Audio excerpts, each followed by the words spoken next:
আসসালামু আলাইকুম lovely audience, আশা করি আপনারা ভালো আছেন। ভাই গতকালকে ঢাকা ক্যাপিটালস দেন সিলেট টাইটান্সের সাথে যে ম্যাচটা ছিল, সত্যি কথা বলতে ঢাকা কিন্তু এখন একেবারে পয়েন্ট টেবিলের নিচে, যেটা আমরা মনে করতাম যে ঢাকা একেবারে পয়েন্ট টেবিলে তুঙ্গে থাকবে, কিন্তু ঢাকার জন্য আনফর্চুনেটলি যেহেতু নোয়াখালীর একটু উপরে ঢাকা এবং সেখানটায় আমরা যদি পয়েন্ট তালিকা হিসাব করি তাহলে সেক্ষেত্রে চট্টগ্রাম রয়্যালস দেন রংপুর রাইডার্স দেন রাজশাহী ওয়ারিয়র্স, সিলেট টাইটান্স, তারা কিন্তু পয়েন্ট টেবিলে মোটামুটি ভালো অবস্থানে। এই মুহূর্তে ঢাকা ক্যাপিটালস একেবারে পয়েন্ট তলানিতে 4 পয়েন্ট নিয়ে।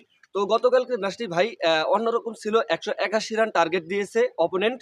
ডেফিনেটলি ম্যাচটা কিন্তু টাফ হবেই, কারণ এই ম্যাচটা বের করাটাই সো টাফ, যেহেতু সিলেটের মাঠে কিন্তু অনেকটা ডিউ পড়ে এবং ডিউর সময়ই ডেফিনেটলি যেহেতু ড্রাই না, পিচটা কিন্তু ড্রাই ছিল না, সেই ক্ষেত্রে বোলিং পিচই হয়ে গেছে একরকম ব্যাটিং পিচ থেকে। যাই হোক, গতকালকে সেই পিচে আমাদের সেই সাব্বির রহমান রুম্মান, যিনি গত আসরে খুব ভালো খেলছে এবং টানা সিক্সগুলো মারছে ভাই। সত্যি কথা বলতে 100-150 স্ট্রাইক রেটে গতকালকে 24 রান করেন।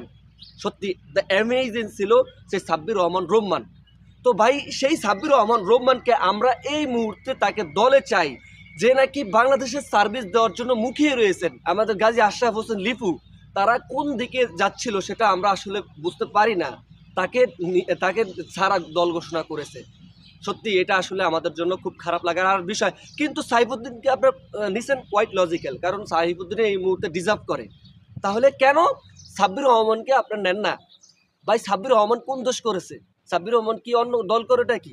তার খেলাগুলা এবং তার বডি ফিগার, তার সেই আগের মতো স্টান্স, সত্যি রিয়েলি ভ্যারি ফ্যান্টাস্টিক একটা গেম খেলছে।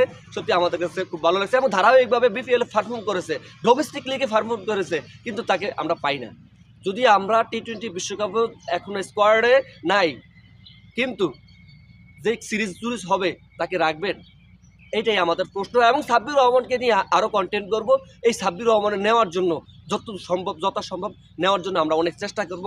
আমরা সাপোর্টার। সো সাব্বির রহমানের জন্য শুভকামনা থাকবে, যেহেতু সাব্বির রহমান খুব ভালো মাতিয়ে খেলতে আছে।